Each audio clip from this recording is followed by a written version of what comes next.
Ya, Assalamualaikum warahmatullahi wabarakatuh. Alhamdulillahi rabbil alamin. Kita dipertemukan kembali oleh Allah Subhanahu wa taala untuk kita mengkaji tentang sirah nabawiyah. Kita hari ini akan membahas peperangan juga. Jadi beberapa pertemuan ini tentang perang terus, ya. Karena di Madinah ini adalah fase kita sudah punya satu tatanan yang kemudian pada akhirnya beda dengan di Makkah. Di Makkah itu kaum muslimin ditindas tapi tidak bisa kemudian membalas. Nah, sekarang sudah bisa bereaksi. Nah, sekarang kita membahas tentang perang Khandaq. Perang Khandaq, ya. Nah, perang Khandaq ini atau kita sebut dengan perang Ahzab. Dia terjadi tuh 1 tahun setelah peristiwa perang Uhud. Nah, kenapa dikatakan 1 tahun? Karena dulu tuh Abdullah ibnu Umar itu ditolak, nggak boleh ikut karena usianya pada saat itu baru 14 tahun. Jadi kalau yang umur 14 tuh nggak boleh ikut. Nah, maka kemudian di perang Khandaq dia sudah boleh ikut karena usianya sudah 15. Berarti kan jarak antara Uhud dengan Khandaq itu 1 tahun. Ya, terjadi pada tahun kelima Hijriyah pada saat itu. Nah, maka kemudian perang ini memang termasuk salah satu gambaran bahwa ada perseteruan militer antara Quraisy dengan kaum muslimin pada saat itu. Jadi kan sudah dari perang Badar, perang Uhud, nah perang Khandaq atau perang Ahzab ini ya ini merupakan salah satu fase-fase peperangan antara kaum muslimin dengan Quraisy, ya. Nah, ini mereka itu sebenarnya dilematis karena jalur perdagangan mereka itu ke Syam itu harus melewati sekitaran Madinah. Jadi kemudian mereka tersandra dengan faktor perdagangan, ya, karena mereka nggak bisa membebaskan jalur perdagangan Syam, maka mereka harus melakukan berbagai cara untuk kemudian agar mereka bisa memenangkan atau bisa mengalahkan kaum muslimin pada saat itu, ya. Maka kemudian keinginan untuk menghancurkan kaum muslimin itu semakin besar, ya. Maka mereka berpikir bagaimana caranya mereka menyusun satu kekuatan besar yang lebih besar dari yang sebelum-sebelumnya, ya, sehingga pada akhirnya mereka itu menyatukan kekuatan, ya, yang lebih besar dari yang sebelum-sebelumnya. Mereka bersekongkol dengan kabilah-kabilah yang agar ada satu peperangan dahsyat yang kemudian ini bisa menjadi pukulan bagi kaum muslimin. Nah, itulah yang kemudian disebut dengan perang Khandaq atau perang Ahzab, ya. Ketika bangsa Yahudi Nadir di Madinah ini kemudian dikalahkan, Bani Nadir ini dikalahkan oleh Rasul Sallallahu Alaihi Wasallam, maka pemimpin-pemimpin Yahudi ini berangkat ke Khaybar. Bangsa Yahudi ini berkoalisi agar kemudian mereka bisa menaklukkan kota Madinah sehingga mereka bisa menguasai Madinah sebagaimana mereka menguasai Madinah sebelumnya. Maka mereka itu kemudian berkoalisi dengan kaum Quraisy untuk kemudian mereka bertempur bersama untuk mengalahkan kaum muslimin pada saat itu.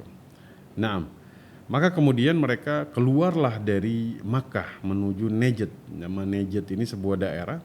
Di sana tuh ada satu kabilah namanya Ghatafan. Ghatafan ini agar kemudian bersama-sama. Jadi bisa dibayangkan Quraisy, Ghatafan, ya, Yahudi itu menyatukan semua kekuatannya, sehingga kekuatan mereka ini lebih besar dari kekuatan sebelumnya ketika mereka berperang. Nah, inilah kemudian terbentuklah Ahzab. Makanya dikatakan perang Ahzab karena koalisi persekongkolan, ya. Itu nama perangnya. Bagaimana Yahudi, Quraisy, Ghatafan ini mereka bersekongkol, ya, dan koalisi ini dipimpin oleh Yahudi. Otaknya, ya, otaknya itu adalah Yahudi dari Bani Nadir. Ini dalam Sirah Ibnu Hisham. Ya, maka kemudian Uh, Mereka kemudian dengan sekutu-sekutunya ini akhirnya mereka berkumpul sekitar 40 kilometer dari kota Makkah, ya, untuk kemudian menyusun bagaimana caranya mereka ini kemudian menyerang kaum muslimin di Madinah. Akhirnya persekongkolan ini bocorlah kepada kaum muslimin, ya, sehingga kemudian Rasul Shallallahu Alaihi Wasallam bermusyawarah dengan para sahabatnya.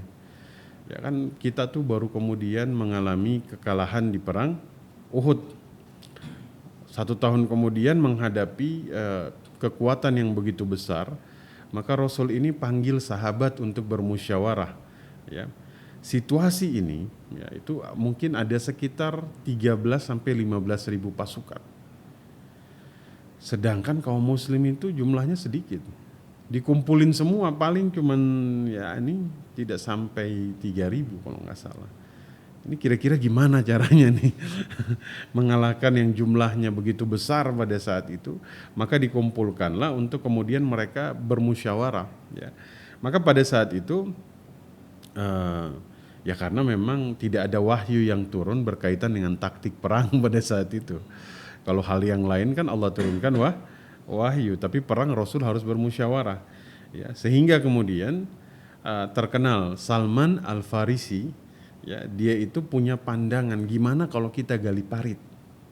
Ya, parit ini parit, ya, selokan yang besar pada saat itu di sebelah utara kota Madinah. Ya, untuk kenapa? Ya, memang satu-satunya cara kita akan menghadapi di tempat terbuka pada saat itu. Ya, sehingga kemudian ada benteng-benteng yang bangunannya itu saling berdekatan. Jadi ini satu keuntungan. Di dekat benteng dibangunlah satu parit yang kemudian bisa menghalau pasukan dari Quraisy dan Yahudi pada saat itu.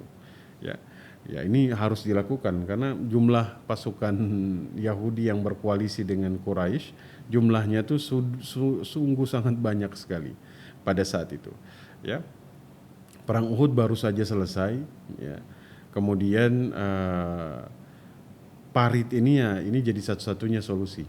Ya, maka ini ide yang sebenarnya cukup brilian dari Salman Al-Farisi. Hanya mereka gali parit. Ya.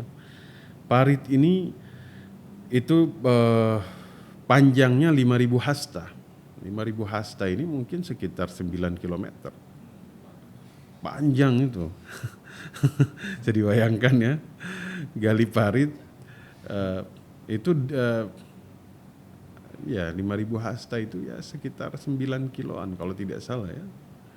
Kemudian lebarnya itu sekitar 5 meter, ya. Dalamnya itu cukup dalam 3 meter kalau tidak salah. Ya. Itu kan luar biasa, galinya dengan manual, ya. Maka yang betul-betul bertahan pada saat itu yang benar-benar beriman. Ada sebagian Yahudi yang mau nggak mau mereka harus ikut, ya. Nah, nanti banyak yang alasan lah, ya Rasul izin apalah inilah gitu kan, ya, karena pada saat itu tuh luar biasa. Kenapa? Mereka harus menyelesaikan penggalian parit ini dengan cepat, ya. Sementara persediaan makanan itu sedikit, ya. Itu ada gandum yang diaduk dengan minyak yang sudah busuk lalu direbus, masya Allah. Gandum direbus atau dicampur dengan minyak yang sudah busuk baru direbus, ya.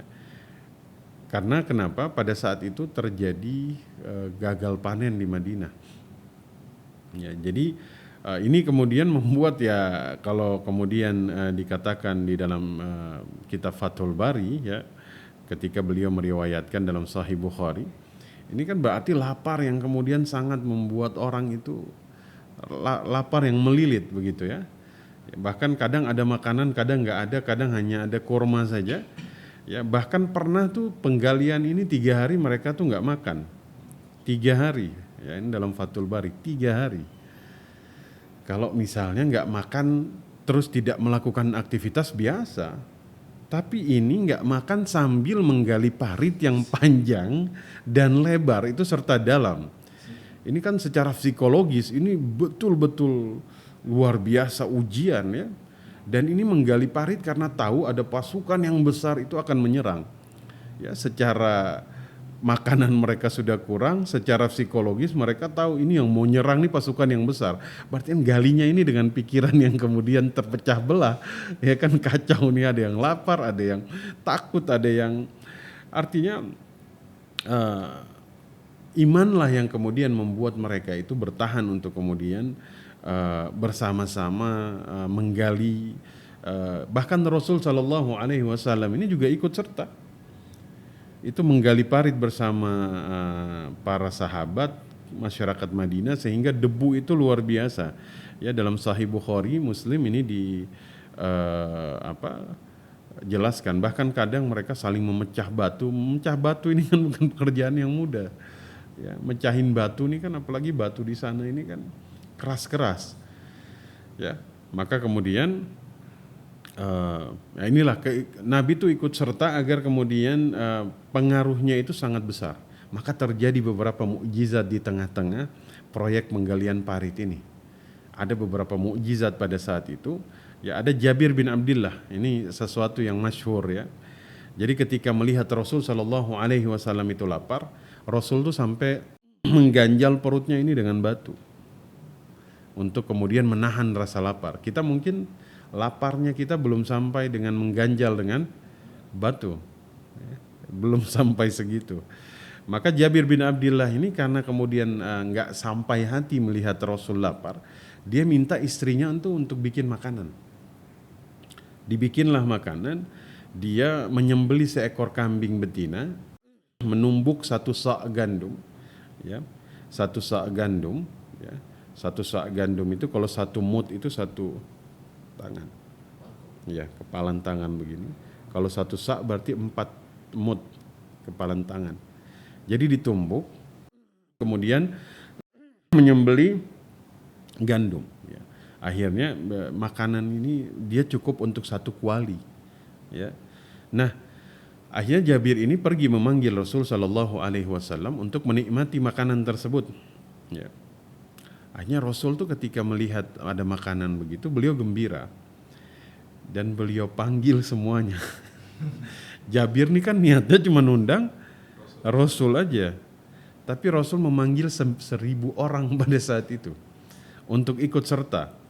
Ya, Jabir sama istrinya cemas. Kita ngundang orang, masaknya untuk 10 orang, yang datang 20. Cemas nggak? Cemas. Dalam hati, ya Allah, ini pas nggak? Ini yang datang 1.000 orang. Allah, ya. Akhirnya Nabi Shallallahu Alaihi Wasallam itu memberkahi makanan tersebut, ya, dan mereka makan semuanya cukup. Itu makan sampai kenyang, bahkan itu masih ada sisanya, sehingga Jabir ini keluarganya membagi-bagikannya sebagai hadiah. Ini bisa kita temukan dalam Sahih Bukhari, Sahih Muslim. Berarti riwayat ini sahih. Ya Allah. Bahkan ada sisanya. Itu mukjizat Nabi Shallallahu Alaihi Wasallam pada saat itu. Jadi pada saat itu memang Nabi ini punya beberapa kejadian pada saat itu. Ada Ammar bin Yasir. Ammar bin Yasir itu ketika sedang menggali parit pada saat itu, beliau mengatakan kepada Ammar bin Yasir, kamu nih akan dibunuh oleh sekelompok pemberontak. Kenyataan Ammar terbunuh pada perang Siffin. Ya, Rasul itu Masya Allah, Allah memberikan kelebihan. Ya. Nah, maka banyak sekali kejadian atau mukjizat yang terjadi ketika penggalian parit. Ya, ada mereka ketemu dengan batu yang sangat keras sekali. Ya, itu berkali-kali dipukul nggak hancur-hancur. Rasul datang, kemudian beliau memukulnya dengan 3 pukulan, hancur batu cadas tersebut. Ya, pukulan pertama beliau bilang Allahu Akbar, Allah Maha Besar. Aku telah diberikan kunci negeri Syam. Demi Allah, kata Nabi, saat ini aku benar-benar telah kemudian melihat istana-istananya yang berwarna merah. Pukulan kedua beliau bilang Allah Maha Besar, Allahu Akbar. Aku telah diberi kunci negeri Persia. Demi Allah, aku menyaksikan istana putih Al-Madain. Itu istananya Persia. Pada yang ketiga, Allahu Akbar, aku telah diberi kunci negeri Yaman. Aku telah menyaksikan pintu-pintu San'a dari sini. Ini kenyataan semuanya terjadi. Apa saja? Persia runtuh, ya kan? Kemudian Syam runtuh, Yaman ditaklukkan. Itu pada saat itu. Ini mukjizat dari Nabi Shallallahu Alaihi Wasallam. Ya, orang diberikan kabar gembira seperti itu, pembebasan negeri-negeri tersebut, orang-orang beriman senang. Ya, inilah yang kemudian Allah janjikan. Orang munafik itu mengejek. Ya, dibilang demi Allah, ya, Allah dan Rasulnya tidak menjanjikan apa-apa kecuali tipu daya. Ya, kenapa? Karena mereka takut. Ya, mereka takut. Ya, mereka pikir ini mau menghadapi yang ini saja belum tentu menang. Ini Nabi Muhammad udah bilang Syam ditaklukkan, ya kan? Bahkan dalam riwayat yang lain kan dikatakan la tuftahanna Konstantinia, Konstantinopel akan ditaklukkan. Itu kan dari perkataan Nabi ketika kemudian mereka sedang menggali parit. Ya, munafik itu bilang, ini tipu daya ini katanya.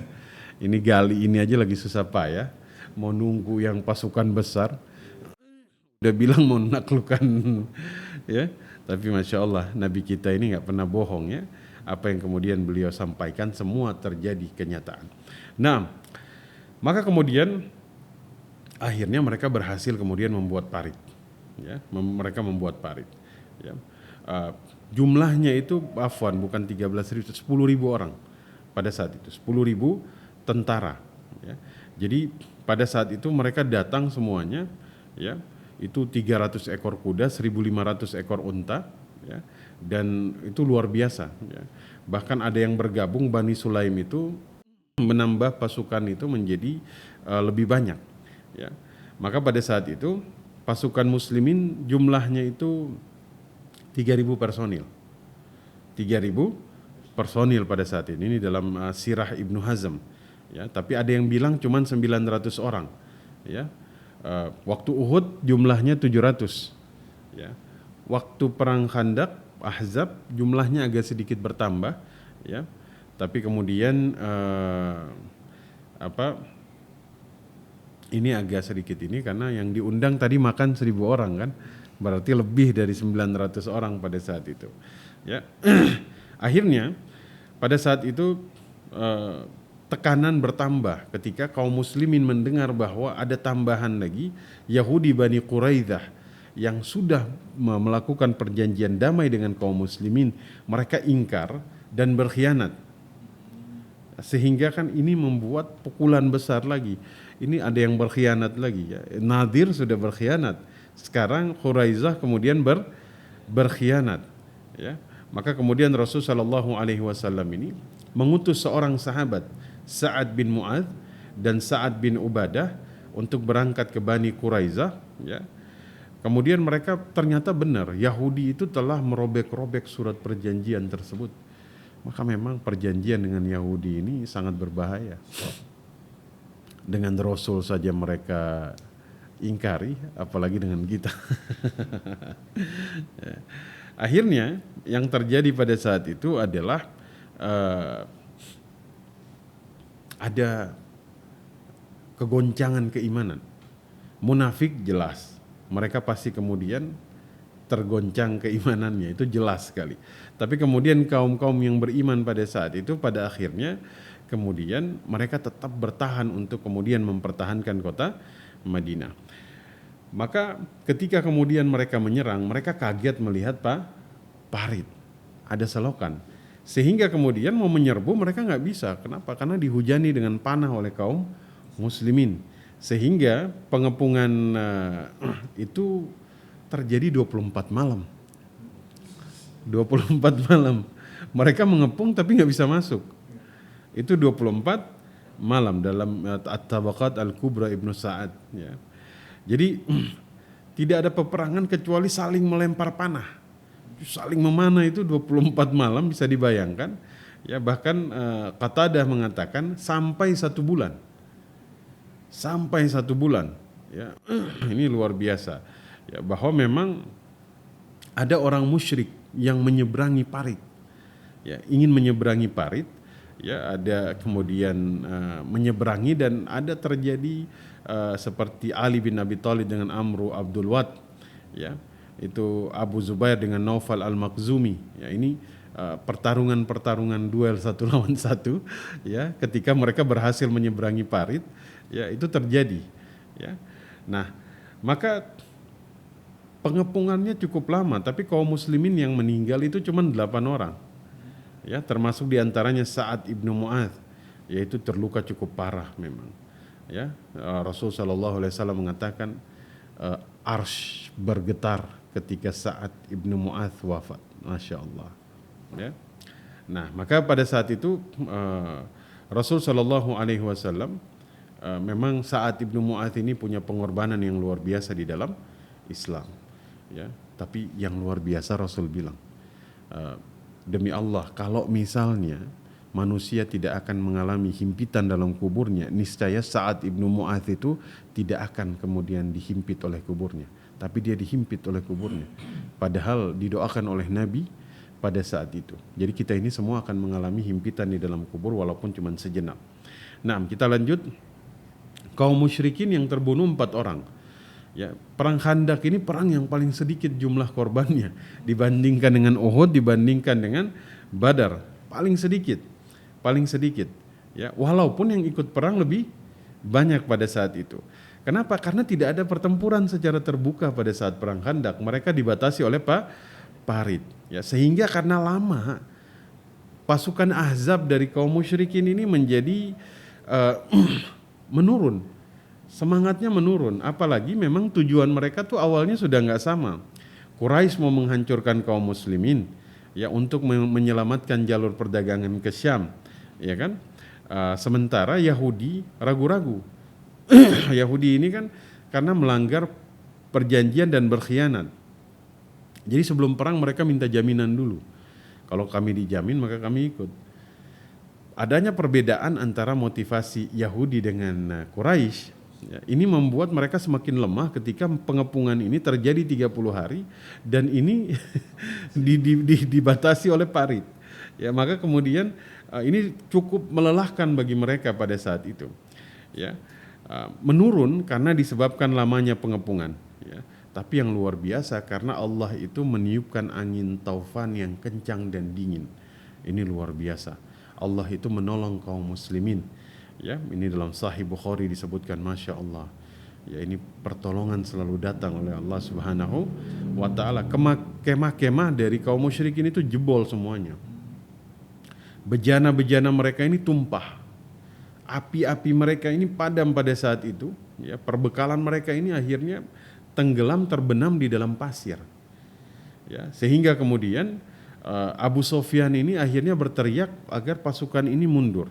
Ya, mereka ini hanya kemudian lelah, ya, hartanya kemudian habis. Allah tegaskan dalam Al-Quran, ya ayyuhalladzina amanu dzkuru ni'matallahi alaikum idh ja'atskum junudum fa arsalna alaihim raihan wa junudan lam tarawha wa kana Allahu bima ta'maluna basira.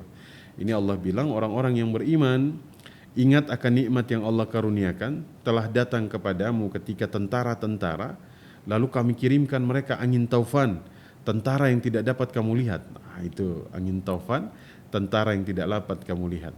Maka Huzaifal ibnul Yamani ketika diutus oleh Rasul untuk menyelidiki keadaan pasukan Ahzab, dia bilang, ya, jadi ketika lagi angin kencang, itu dinginnya luar biasa, nggak ada yang berani keluar. Semuanya itu menutup dirinya dengan selimut pada saat itu. Itu Rasul bilang sama sahabat pada pasukan Muslim, maukah aku kasih satu kabar kepada kalian, ya, kalau kalian memberitakan, maksudnya barang siapa yang ingin jasus, ingin memata-matai kaum Ahzab, maka dia akan bersamaku di hari kiamat. Berarti kan surga kan? Itu nggak ada yang jawab. Dalam sejarah baru pernah sahabat itu menolak surga pada saat itu. Itu dingin luar biasa, letih luar biasa. Siapa yang mau memata-matai mereka? Kalau dia mau melakukan ini maka akan bersamaku di hari kiamat. Nggak ada yang berani, diam aja. Bahkan Rasul itu mengulangi sampai 2 kali, itu nggak ada yang jawab. Semuanya diam. Ya, sampai akhirnya Rasul bilang, wahai Huzaifa, berdirilah dan pergilah. Kata Huzaifa pada saat itu, kalau beliau tidak memanggil namaku, aku nggak akan berdiri pada saat itu. Artinya karena dipanggil namanya, baru berdiri. Nggak ada yang berani. Ini kan sesuatu yang sangat luar biasa. Ya, tapi yang luar biasa, kata Huzaifa, ketika aku berdiri dalam dingin yang sangat luar biasa, itu seolah-olah aku berada pada situasi udara yang begitu hangat. Sehingga kemudian dia berjalan, ya. Sebenarnya pada saat itu dia bilang, aku melihat Abu Sufyan, sebenarnya bisa aku panah. Tapi kemudian Rasulullah SAW bersabda, jangan engkau panah mereka. Ya, itu akhirnya dia pun kemudian beritakan kepada Rasul SAW tentang keadaan mereka. Setelah sudah diberitakan, ya, dingin lagi. Tadi ketika dia berjalan untuk mengintai mereka, itu hangat. Tapi ketika sudah dia lakukan tugasnya, dingin lagi. Itu Masya Allah. Ini mukjizat dari Nabi SAW. Ya, itu dalam riwayat Sahih Muslim. Maka kemudian dia mengabarkan bahwa ya Rasul, pasukan Ahzab ini sudah meninggalkan Abu Sufyan. Yang tersisa itu cuma sekeliling, ada sedikit kelompok di sekeliling api pada saat itu. Allah membuat mereka kedinginan sebagaimana yang kita alami, ya. Tapi kemudian kita mengharapkan apa yang tidak mereka harapkan. Maksudnya mereka tuh gagal pada akhirnya. Akhirnya pasukan Ahzab meninggalkan kota Madinah dan kaum muslimin selamat dari penyerangan tersebut. Ya. Allah berfirman dalam Al-Quran, وَرَدَّ الَّذِينَ كَفَرُوا بِغَيْزِهِمْ لَمْ يَلَانُوا خَيْرًا وَكَفَى اللَّهُ الْمُؤْمِنِينَ الْقِتَالَ وَكَانَ اللَّهُ قَوِيًّا عَزِيزًا. Allah menghindarkan orang-orang mukmin dari peperangan dan Allah Maha Perkasa. Masya Allah. Ya. Jadi Allah mengabulkan doa Nabi SAW ketika terjadi pengepungan. Nabi berdoa, ya Allah yang menurunkan Quran, yang cepat hisabnya, hancurkan pasukan Ahzab dan goncangkanlah mereka. Ini luar biasa. Ya, Allah Subhanahu wa taala akhirnya mengabulkan perkara tersebut. Yang tadinya mereka menyerang, kata Nabi, sekarang kita yang menyerang mereka. Ya, kita yang berjalan ke arah mereka. Ya, ini dalam Sahih Al-Bukhari Muslim. Jadi kaum muslimin itu mengambil keuntungan yang besar dari kekalahan musyrikin di Ahzab. Perekonomian Quraisy ini akhirnya kan jadi sempit. Ya, ini jadi sempit. Ya, kenapa? Karena kemudian kita semakin kuat secara posisi di sana. Ya, maka banyak hal yang kita pelajari di sini. Dalam keadaan-keadaan sempit, Allah Subhanahu wa taala akan senantiasa mengirimkan maunah atau pertolongan kepada kaum muslimin selama mereka ini masih bersama Allah Subhanahu wa ta'ala. Maka semoga kita bisa kemudian meluruskan niat kita dalam berbagai keadaan, ya, untuk Allah Subhanahu wa ta'ala, agar ketika kita berhadapan dengan kesempitan-kesempitan di dalam kehidupan, Allah senantiasa menurunkan jalan keluar seperti Allah turunkan kepada kaum muslimin. Jadi kaum muslimin ini sebelum peperangan Ahzab, proses penggalian parit itu sudah turun mukjizat sampai peristiwanya ini, Masya Allah, ya. Jabir bin Abdullah, rotinya itu dan kambingnya cukup untuk 1.000 orang, padahal cuma sedikit. Rasul bisa memecah batu yang sangat keras. Bahkan sampai Ahzab Allah turunkan taufan. Huzaifah al-Yamani dalam dingin ketika dia mengintai pasukan Ahzab, dia merasakan hangat yang luar biasa. Taib. Ya, semoga Allah Subhanahu wa taala merahmati kita bisa mengambil ibrah dari perang Khandaq atau perang Parit, di mana mereka membangun parit. Taib, kita tutup dengan doa kafaratul majlis. Subhanaka Allahumma wa bihamdika asyhadu an la ilaha illa anta astaghfiruka wa atubu ilaik. Assalamualaikum warahmatullahi wabarakatuh.